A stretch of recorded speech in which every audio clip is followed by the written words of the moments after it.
Hello nurses, this is Kevin with Nursing KAMP.com, and these are my scribble notes on nursing and the NCLEX. Today's focus is on cardiac lecture number 23, abdominal versus thoracic aneurysm. From my sticky note, found on Instagram, Facebook, Pinterest, Etsy, Twitter, and nursingkamp.com.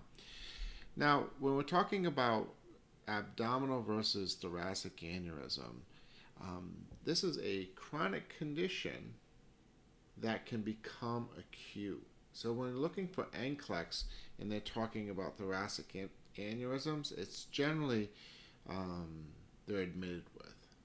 Okay, when the patient is admitted with, you're worried about the rupture. And we're going to get into this. What's some causes of it? Well, some primary causes is hypertension, atherosclerosis, smoking, and believe it or not, syphilis. So choose your partners wisely. And what happens is that depending on the location, you have two different types of locations of an aneurysm. And what is an aneurysm? Well, an aneurysm is a bulging out of the artery. So the artery actually has several layers to it, and that allows it for it to stretch and everything. Well, what happens with an aneurysm is the pressure from either the hypertension, smoking, syphilis affects this wall, and you get this little bleb that comes out, and this creates a pulsation. And that pulsation is usually sometimes the first sign, and they start to have they may have some back pain from that. All right, and they'll have a throbbing sensation in their chest, a pounding. It's chronic over time, but let's talk about each one specifically. Well, a thoracic, believe it or not, can be bacterial causes and Marfan syndrome, or it could be congenital, which means that you could be born with this and they just monitor it over time, which is interesting because incidentally on the thoracic aneurysm, on the aorta coming out of the heart, this is the heart, is that thoracic 6 is the number that we, greater than 6 is acute. So if a person comes in with a thoracic aneurysm of 2, we monitor. And we monitor for rupture. And some normal findings will be a pulsation, okay, or a pounding in the chest. So like I said, Marfan syndrome can cause this. Also the hypertension, atherosclerosis, smoking, and syphilis. The interesting thing about thoracic, because of the location in the body, they get back pain. They get the severe back pain because the heart and the pressure in between their shoulder blades. The other person with an abdominal aneurysm, the location is actually lower down. So you have the kidneys down here, and it goes to the kidneys. And just below, it bulges out. So you get this pulsation down here. And but this also presents in the lower back. So an abdominal. Same causes has hypertension, atherosclerosis, smoking, and syphilis, but also Marfan syndrome. And I cover that in another lecture. So they're generally asymptomatic. They have a pulsing sensation in their stomach, or sometimes they have pain in the back. But when does it become acute? Well, it's really acute when a patient is presented in a question when you generally will have patients admitted with a thoracic aneurysm or abdominal aneurysm. They might give you some measurements. Greater than 6 is always a problem. It's going to be acute. And I always think of AAA. And I flip that A over and I get a V, and that makes 5. So greater than 5 is a problem with abdominal aneurysms. So they'll be admitted with an aneurysm, and you are monitoring that patient. Well, generally, this is you don't palpate that pulsation. You auscultate because you don't want to rupture that potential aneurysm. Okay. And so you're going to monitor them. So what are you monitoring for? Well, any ripping pain. Any pain, acute, is surgery. It means that you need to bring that patient to notify the doctor. There's nothing you can do about this patient, okay, that is rupturing. So they need to go, you need to call that doctor. That's an old school phone. And get them on the phone and prepare for surgery. What do they look like? Well, they look like shock syndromes. So some specifics are that you might see extreme hypertension, then hypotension, decreased mean arterial pressure. They'll look diaphoretic, clammy, all kind of shock stuff. They'll So what do you do? Because what's happening is they're actually bleeding. They're bleeding into the belly or wherever they are, and they'll have some specific symptoms. One, the assessment is diaphoretic, clammy, pallor, but ripping pain across the abdomen. If you see abdominal, thoracic, or aneurysm diagnosed with, and you hear ripping, that's acute. Call the doctor. Don't give him Tylenol. Give him morphine. You need to do something now. Next thing is that what is too late?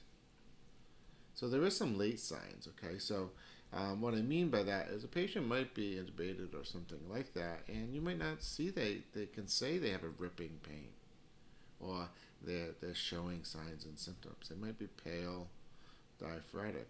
But there's two specific signs. There's a Cullen sign. Now the Cullen sign is I always think chubby belly. So around the umbilicus, it's all red. Ecchymotic. Okay, that means red blood. So if you see ecchymosis around the umbilicus, that's acute, and that means the boat has come and gone. And the boat is generally problems we look for. But when the boat is gone, they've already perforated. They've already blew that aneurysm out. So that's one that's called Cullen sign. Ecchymosis around the umbilicus. The other sign that you might see is called Turner's sign. And T for trunk. Turner. And Turner's sign is bleeding on the flank, on the trunk. So the belly's here, but you see this ecchymosis. Remember, that's more for thoracic aneurysms, where abdominal will be more for Cullen sign. But that's not absolute. So if you see any ecchymosis or flanked ecchymosis, bleeding signs, you need to call the doctor. This patient's going into shock. They need IV fluids immediately, and they need to be sent to surgery right away. So some fascinating things about the aneurysm is that a lot of times they're found on X-ray incidentally, and they're not really a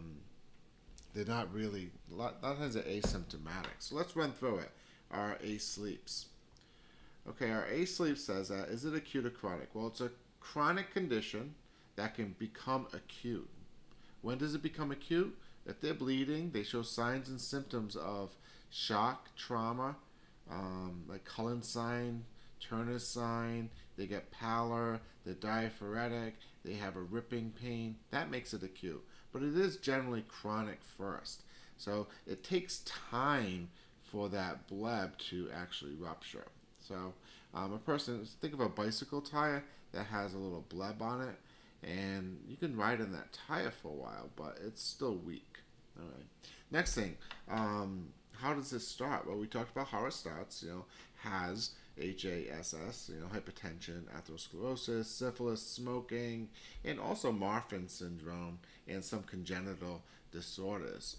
What's some labs to associate? Well, there's no real labs. They are found from a chest x-ray, incidentally, or an MRI or a CT scan. They might see it. It's an egg-shaped silhouette, and that means that that's a further investigation. They'll do an ultrasound, and they'll further investigate this aneurysm.